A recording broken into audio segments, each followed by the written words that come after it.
John, Yeah, what are you doing? you know, chilling out, drinking something. And you're gonna just lie here all day? Man, no, I'm just gonna chill out in a few minutes with my guys at the gas station. And what are you gonna do at the gas station? What we always do, you know, smoking, drinking, chill out.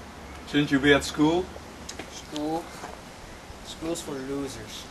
You don't even realize how important school is. Dad, what the hell are you talking about? Without school, you'll become a useless tramp. Without any education, you won't make it into the real world. Do you even realize that I went to school to earn a living for you and your little brother, so that you can live here? Dad, you don't even care about me, and you don't care about Adam, so what's your problem? Stop there, young man. I'm talking to you. Luke, calm down. We seriously need to talk. John, come over here. John, we made an appointment. What are you talking about? You know exactly what I'm talking about. If you would go to school, you were allowed to drink, but you're not going to school right now. So everyone has now seen how John and Adam behave and how Luke and the nanny treat and communicate with them. Luke, did you notice any differences in the way John and Adam respond to your way of communicating and the nanny's way of communicating? Because to me and the audience, there's an obvious difference in how your method and the nanny's method affects the children. But do you also notice this difference of affection? Yes, I do notice the difference.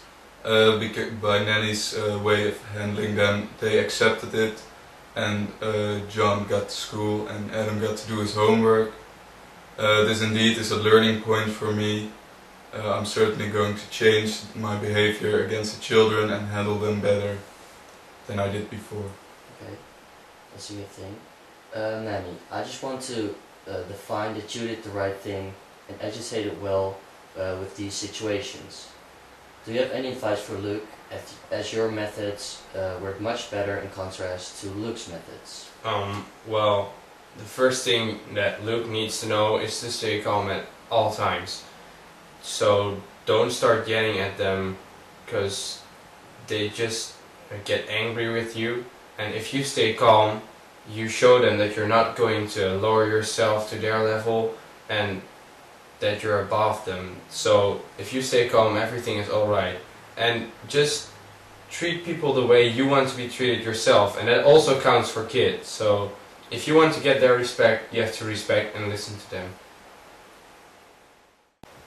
We of course hope that Luke will accept all of this and change his way of communicating towards his children. To make it more clear for Luke that his behavior does not turn out well, as his children's hatred towards their father increases, we interviewed both children. If the home situations were not enough for Luke to show how severe the situation is, then I am sure this will be an enormous eye-opener to him. Let's have a look at the interviews.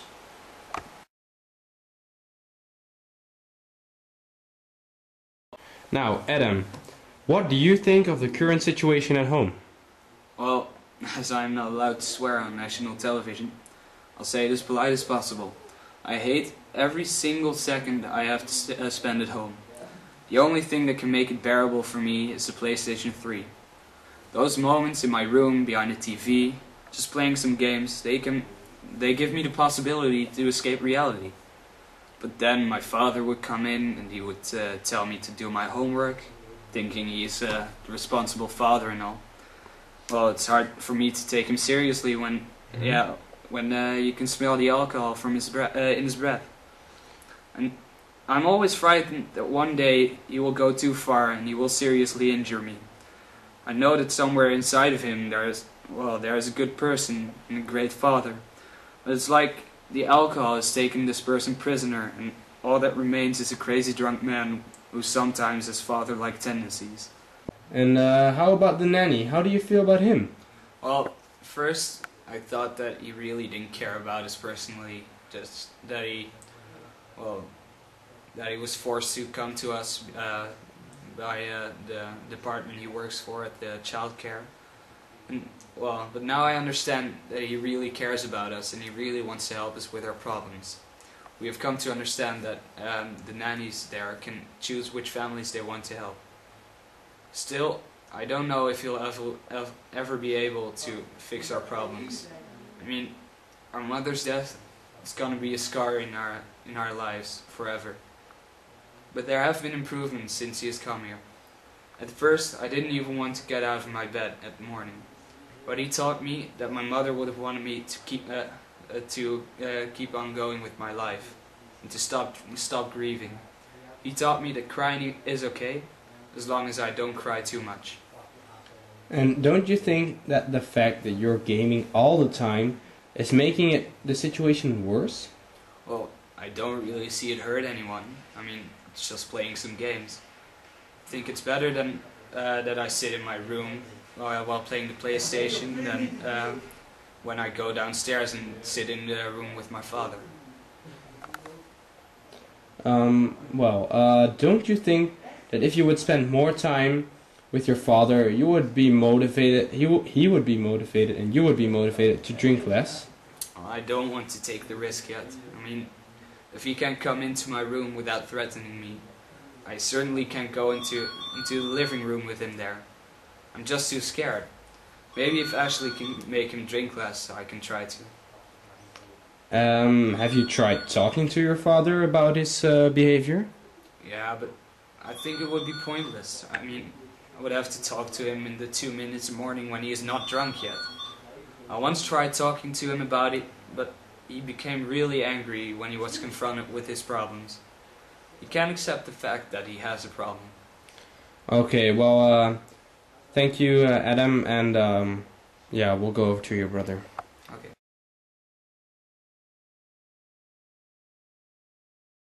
John, how did your home situation change after your mother's death?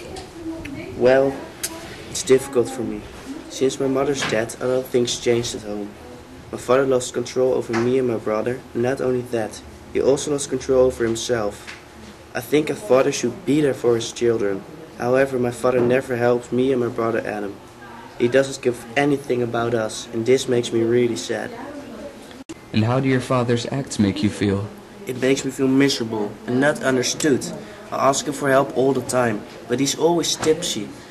Every day I hear great stories at school about children which did great things with their fathers. However, I've never experienced that, and that sucks.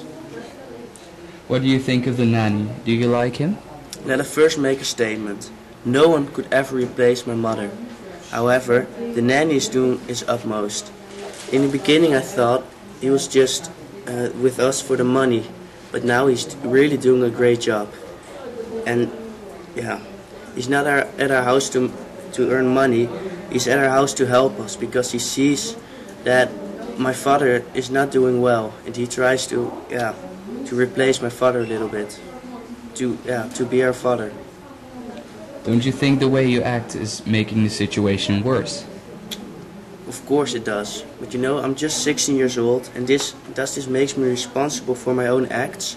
I think my father should care more about me and about my brother. This was not the question, John. Do you feel responsible for your own actions? I know I should act better in some situations, but this is the result of just a few years having no father. I must admit that my own friends do not influence me in a good way, but yeah, I think it's my father's fault. What are your main complaints towards your dad, and do you have any solutions? Definitely the fact that he's always drunk, he's always tipsy. For example, when I ask him to help me with my homework, he just won't because he's too tipsy, too drunk, too busy with other things. At least our nanny cares about us, and the nanny cares more about us than our father. This makes me sad, and I think that when he becomes less tipsy and just a normal father, we could be a happy family, definitely. Look, what do you feel inside after observing these interviews? I would definitely comprehend if you would feel miserable about this. Yes, it was definitely a big shock to me. I knew I hadn't been the best father, but that I was that bad, I had no idea.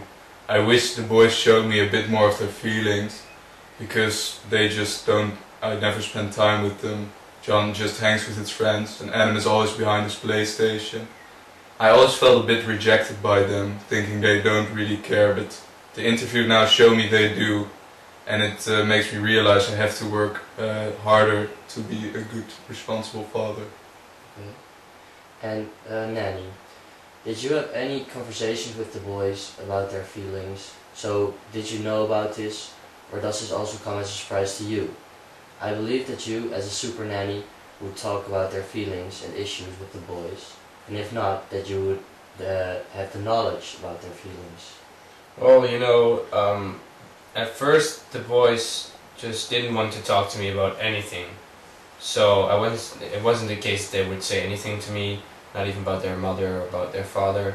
But after a few weeks, they earned my respect, or I earned them, and I earned them their respect. So they actually wanted to talk about it, and they didn't tell me what their feelings were, but just by observing I could tell how they felt, but I haven't got them to talk about it yet. And Luke, if you would have known a long time before that this would happen, and that their feelings towards you would transform in these feelings of being afraid of you and being angry at you, would you have changed into a normal, caring father? Yes, I definitely would. I would still need some time to recover from the loss of my wife, though, because that's just the most terrible thing that ever happened to me. But I certainly would change the way we handled the loss, because now we just all kind of split apart and went looking for our own ways to recover from the loss, instead of just seeking help with each other and looking for support with each other and recover from the loss as a family. So that made us into the disconnected family we are now, and I would definitely change that if I knew this was going to happen. Okay, that's a good thing. So Luke, are you willing to alter your behavior in such a way that your children would actually start to respect you and like you as a father again? This of course means that you would have to stop drinking to give them some hope and to earn their trust and respect back. Yes, I certainly would. I'm definitely going to stop drinking now, and I think I'm going to look for help with a doctor. I'm not going into rehab, because then I'm just more away from my sons. I'm also going to change my hours so that I can spend more time with them and get more involved in their lives. And I'm hoping I can make them be proud of their father once again. And Nanny, do you think that there's any chance that Luke can recover from his severe status and regain trust of his children? And are you willing to help him with this? Well, of course I'm willing to help, and I know that Luke can be a good father if he really wants to, and you know, it's just gonna take time, but I think it can all be achieved. And I mean, I got here in the first place to help, so I promise that I won't leave till this family is completely together again. I want to thank you for entering my show. Thank you. Thank you for your help. Okay, I want to leave it right here. We definitely obtained something out of this. I have the feeling that there's a possibility that things might change and get back to normal again. Mr. Don got his eyes opened and wanted to start over, together with the help of Brad. It seems like our goal is achieved. Do you have a similar issue or something else at home, and you feel that you need help? Feel free to subscribe to the Dr. Johnson Show, and you might be sitting here yourself, as this will guarantee improvement.